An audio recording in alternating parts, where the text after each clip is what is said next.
ini kita kuliah mengenai dasar perlindungan tanaman, yang merupakan salah satu mata kuliah bidang pertanian, di mana kita akan belajar mengenai organisme pengganggu tanaman. Sebelumnya kan kita sudah belajar mengenai hama dan penyakit.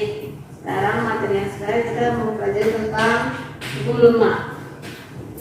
Gulma ialah gulma sebagai subsistem dari perlindungan tanaman. Jadi gulma ini merupakan tumbuhan yang tidak diinginkan pertumbuhannya, atau tumbuhan yang pertumbuhannya itu bisa menjadi kompetisi bagi tanaman inti atau tanaman komoditi. Jadi komponennya penyakit patogen baik abiotik ataupun biotik. Golongan hama itu ada yang serangga, kutu, mamalia, dan nematoda. Kalau mamalia kan ada juga yang bisa merusak bagi tanaman. Contoh mamalia itu contohnya babi. Daerah sawit kan biasanya itu babi. Kalau yang perkebunan sawitnya itu yang tidak perkebunan, itu biasanya kayak perkebunan rakyat babi bebas berkeliaran. Tapi kalau perkebunan swasta nanti kan babi tidak bisa masuk. Jadi definisi gulma ialah tumbuhan yang tumbuh tidak pada tempat yang tidak dikehendaki, atau tumbuhan yang potensi pengusahaannya lebih potensi kegunaannya, atau bisa juga tumbuhan yang kadang tidak diinginkan. Itu pengertian dari gulma. Lalu selanjutnya contohnya kedelai yang tumbuh di sekitar tanaman monokultur jagung dapat dikategorikan sebagai gulma. Misal tanaman jagung, kalau tanaman jagung tiba-tiba ada kedelai, walaupun satu atau dua, dia bisa dibuat dianggap sebagai gulma. Karena kan dia tumbuh sendiri. Mungkin dia bisa tumbuh sendiri karena waktu panen bijinya itu tertanam di tanah, jadi bisa jadi dia tumbuh di situ.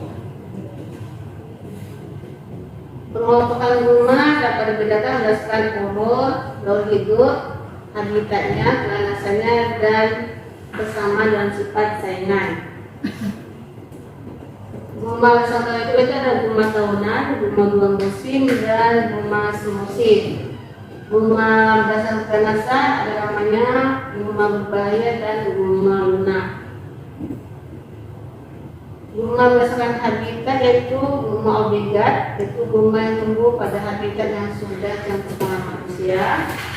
Lalu gulma fakultatif yaitu gulma yang tumbuh belum ada campur tangan manusia. Contohnya lintan. Lintan itu kan banyak gulma, rumput. Orang bilang rumput, gulma. Berdasarkan kesamaan sifat saingan, gulma itu dibedakan atas gulma rumputan. Ini bahasa Latinnya. Biasakan kalau anak kita itu harus hafal bahasa Latin atau bahasa ilmiah. Contohnya Sinodon dactylon, Imperatus indica itu alang-alang. Bahasa Indonesia alang-alang. Ini dari contohnya. Sinodon dactylon seperti ini, yang sering dijumpai kalau di lahan. Lalu ini dia Imperatus indica yang bunganya itu bisa dihembus ya. Ini Panicum repens yang kalau kita kecil itu suka ini bunganya. Itu gatal. Gatal. Lalu bunga berlebar, contohnya Agratum coningoides atau babadokan. Kalau ada di kampung namanya pasir ya. Ada juga pasir atau gimana? Tergantung kampungnya bilangnya. Bahasa daerahnya beda-beda. Lantana camara itu bunga kelikir yang warna merah, ada kuning, ada putih, ada ungu, ada. Bedakan sama bunga ayam. Kalau lantana camara dia enggak ada bautnya. Kalau bunga ayam kan berbau. Ini contohnya Agratum coningoides. Di kampung mana? Ini Bapak. Iya, Bobodotat. Ini dia, Bobodotat. Ini dia. Ini bisa sebagai gulma berbahaya, maksudnya gulma yang nggak ada tapi bisa dibikinkan bumbunya karena bisa sebagai pestisida nabati. Itu dia. Baru gulma tekian, contohnya Siperus rotundus, baru Patricia itu Silurus saridus, dia. Ini Siperus rotundus. Hampir sama kayak Sinodon Datilon tadi kan? Iya, Bu. Bersama, hanya bedanya di bentuk bunganya itu. Ini tanaman apa? Teki-tekian, rumput kan? Rumput. Baru terasi rumah dengan PPD yang lain. Adanya hubungan terbaik antara gulma, hama dan penyebab penyakit. Baru berbagai herbisida atau racun gulma dapat mempengaruhi tingkat kepekaan tanaman. Jadi kalau kalian sering menyemprot herbisida, maka menyebabkan gulma itu resisten. Jadi gulma itu juga yang perlu di tanaman. Kalau sering herbisida itu aja disemprot ke herbisida jenis estrezen dan urea dapat meningkatkan tanaman terhadap penyakit Anoplosporium. Ini pada tanaman jagung.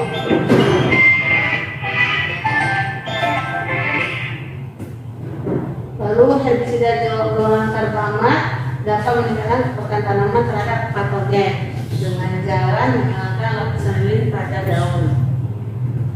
Gulma sebagai inang alternatif bagi organisme penggabung tanaman. Jadi gulma itu bisa sebagai inang. Ataupun patogen dan hama inang utamanya adalah gulma juga dapat menyerang tanaman yang dibudidayakan. Jadi kalau gulma itu dibiarkan tumbuh aja, dia juga bisa menyebabkan penyakit pada tanaman budidaya. Contoh kayak jagung tadi, tidak ada teki-teki yang tumbuh lebih tinggi ketika yang pakai jagungnya, maka jagungnya produksi tidak bagus. Ini penyakit pada sugar mosaic virus. Ini saya tampilkan YouTube, bisa ada video. Saya tampilkan ya. Ini maksudnya jenis gulma.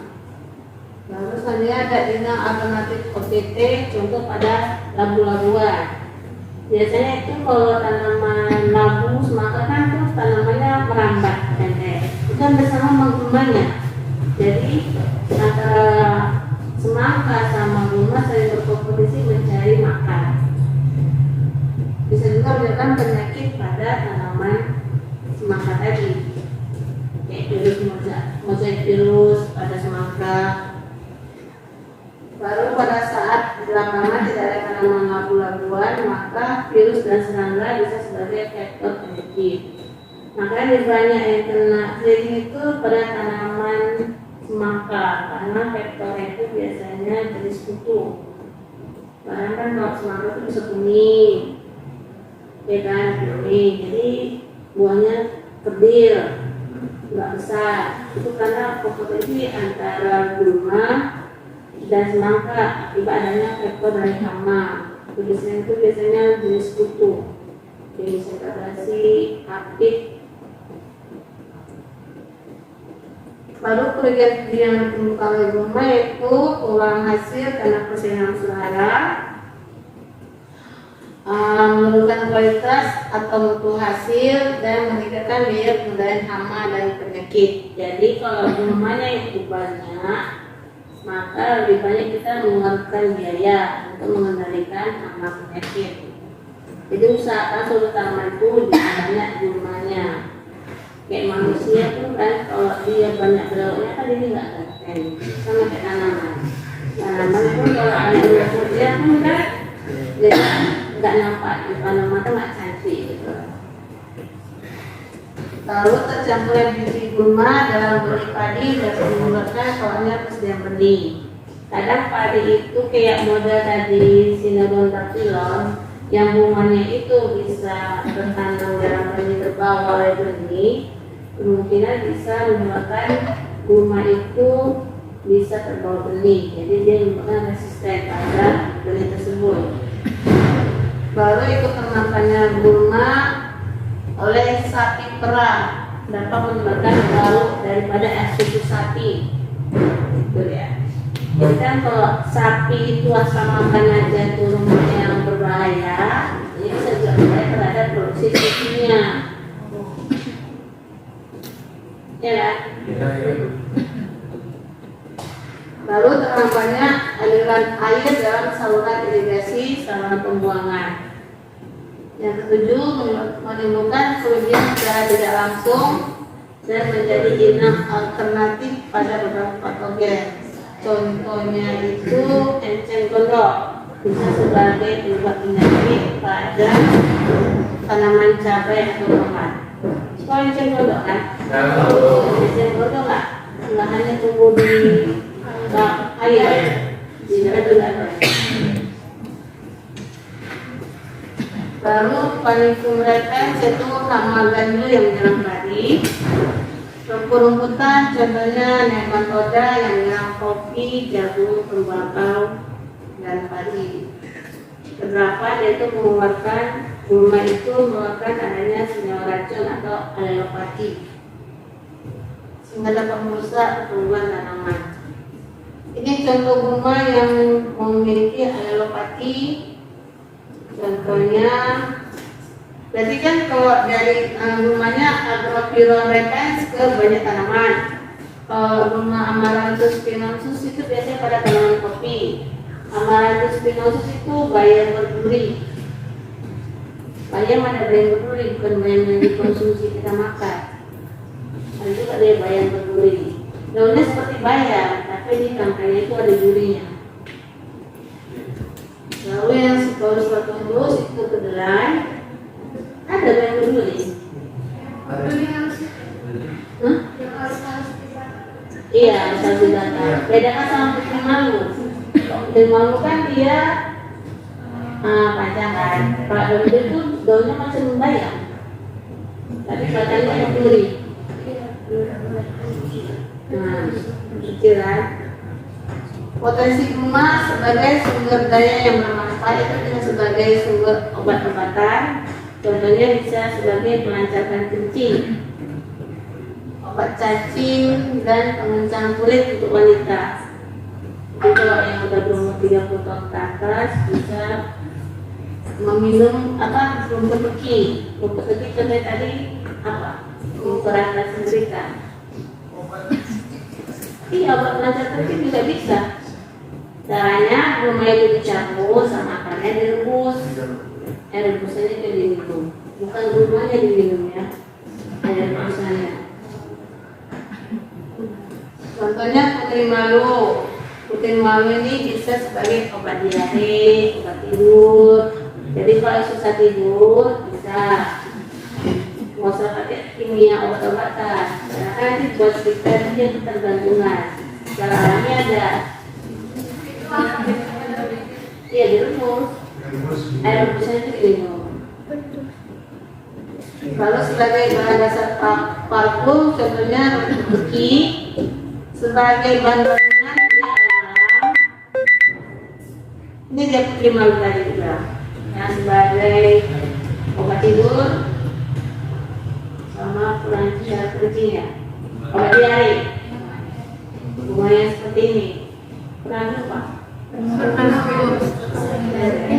Jadi kalau mau buang pelancar diare supaya diarenya nggak diare terus, gimana? Itu yang mana ya? Iya, dia semua. Semua ya? Dan yang diminum? Iya, air besarnya diminum. Bukan dia diminum ya, airnya. Ini secara tradisional. Kalau mau cara instan yang jadi seperti itu, contohnya roster bebas. Kalau sebagai bahan pembuat kertas itu alang-alang. Sebagai bahan kerajinan enceng gondok, biasanya kita tahu kan enceng gondok bisa sebagai kerajinan tangan. Dan bisa ada yang sampai ekspor ekspor ke luar negeri.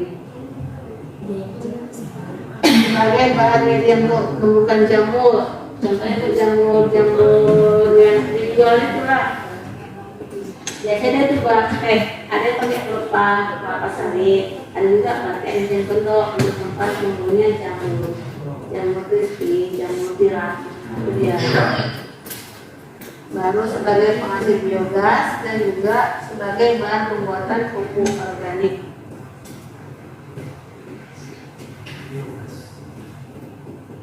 Tujuan umum dari pengadaan rumah itu untuk membatasi investasi rumah sehingga secara ekologis dan ekonomis tidak merugikan. Tujuan khusus yaitu tadi habitat rumah dan komoditas yang dihasilkan. Tujuan pengadaan rumah menghindarkan terjadi persaingan dengan tanah pokok, memberantas rumah yang mengeluarkan zat alopati. Tadi kan dari orang yang punya zat alopati, contohnya Ephrata indica, putri manus, makiron, itu harus diberantas karena kalau dia berkembang biak tidak baik untuk pertumbuhan dari tanaman.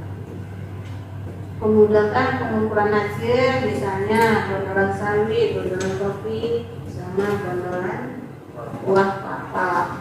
Jadi kalau kita panen sawit, kalau banyak bunga di bawah itu, jadi kan nggak terkumpul maksimal buah sawit itu. Karena kalau kita panen kan pasti jatuhkan, nggak utuh ya.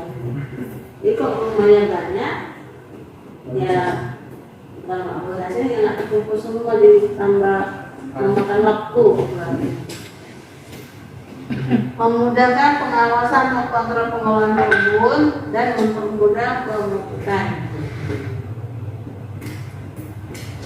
Rumah dapat dikendalikan dengan tindakan preventif, yaitu dalam pembukaan lahan baru rumah asli sehingga mudah dikendalikan dengan pemahaman kata. Preventif itu lebih kepada cara kita melindungi tanaman itu dari rumah.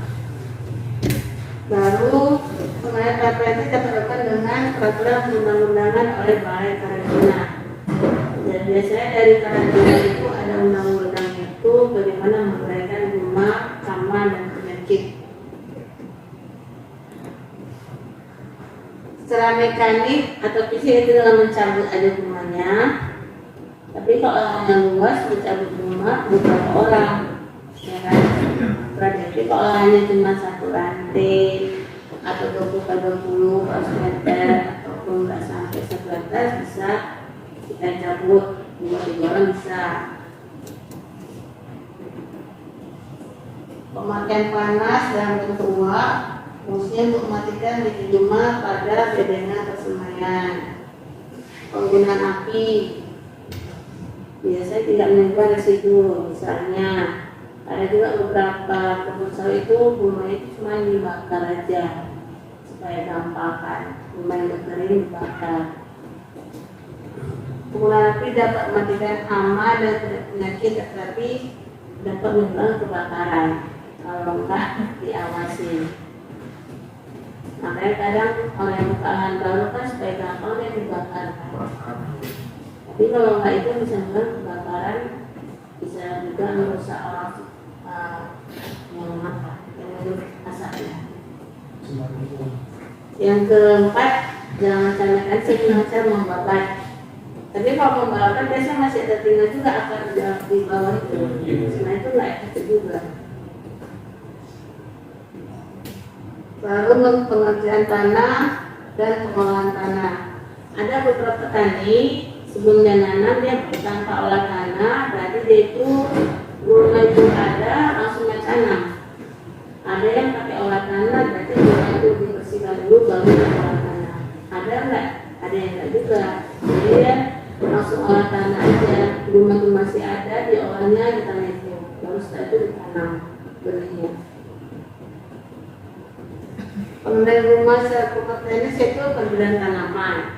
Pengendalian tanaman ini maksudnya bisa pertama petani nanam padi, setelah panen padi dia ganti tanamannya yang dia pemilih.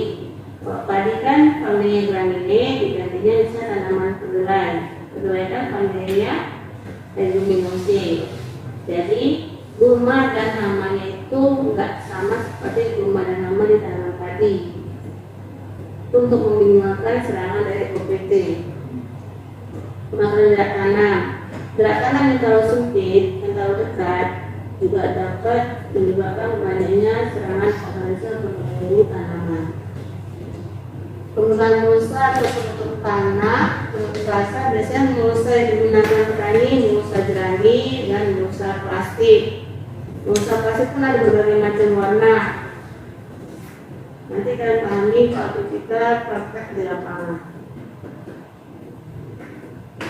Sampai sini ada yang mau ditanyakan? Dari perkuliahan kita tentang gulma, macam-macam gulma dan pembedaan gulma.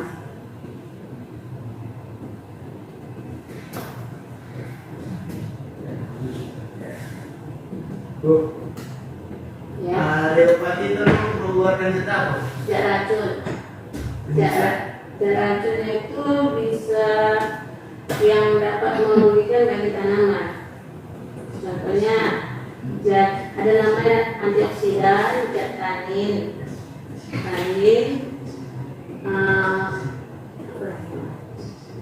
zat tanin, saponin, itu dia. Itu bisa menyebabkan hama dan penyakit itu tidak menyerang, tapi juga bisa merugikan bagi tanaman komoditi. Dia merupakan zat itu bisa melalui bunganya, daun atau batangnya.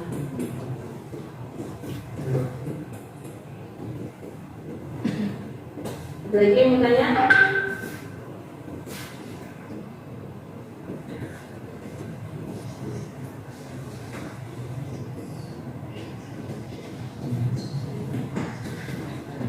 Udah cukup jelas? Bantu Ibu?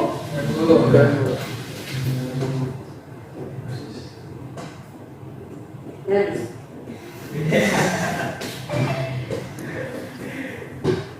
Untuk tugasnya, Ibu minta kalian membuat herbarium, di mana tugasnya itu per kelompok. Satu herbarium itu 3 orang, di mana nanti kalian ambil gulma, contoh gulma berdaun lebar, misalnya diambil dari akar sampai dengan daunnya, lalu kalian lanjutkan. Bisa lanjutkannya dengan pakai buku besar ditimpa dia supaya lalu atau biarkannya gitu. Setelah itu kalian buat herbarium dengan cara dia dilemkan ke dalam kertas jeruk lalu dilaminasi. Tugasnya per kelompok, satu kelompok 3 orang. Berbagai tapi nggak boleh sama gulmanya berbeda-beda. Boleh bisa kelompok yang sini gulmanya gulma palu, yang sini agak ratu bisa. Gitu. Tugasnya kita minggu depan. Kalau ada yang tanya tentang tugas, jelas tugasnya. Karena tugas itu merupakan tambahan dari nilai kalian. Bisa uang kalian yang di bawah 60 ditambahkan dari tugas. Jadi kalau tidak mengerjakan tugas dan absennya di bawah 70%, jangan harap bisa lulus mata kuliah.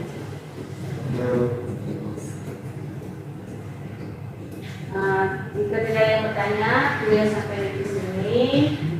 Assalamualaikum warahmatullahi wabarakatuh. Waalaikumsalam warahmatullahi wabarakatuh.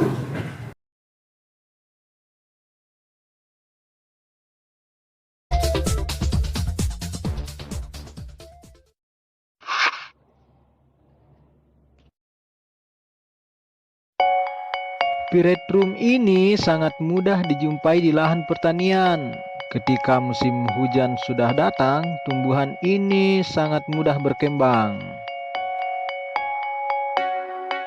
Tumbuhan ini memiliki bunga yang cantik, mungil, kelopaknya berwarna putih dan putiknya yang berwarna kuning. Memberikan nuansa keindahan tersendiri ketika semua bunga mekar secara bersamaan. Tanaman ini dapat dimanfaatkan sebagai racun serangga, tetapi harus diolah terlebih dahulu, yaitu bunganya dikeringkan kemudian dibakar pada daerah yang banyak serangganya. Nah, dijamin serangganya akan menjauh karena asap. Hehehe.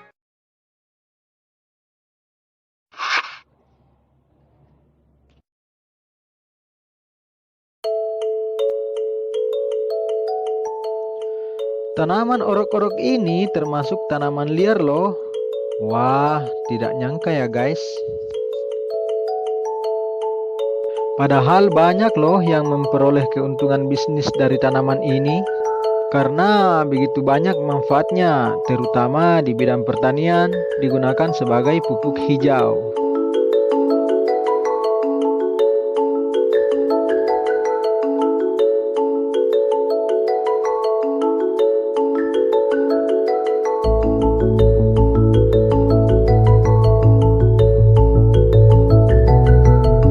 Tanaman orok-orok ini tergolong sebagai jenis polong-polongan karena memiliki buah yang sangat mirip dengan kacang buncis.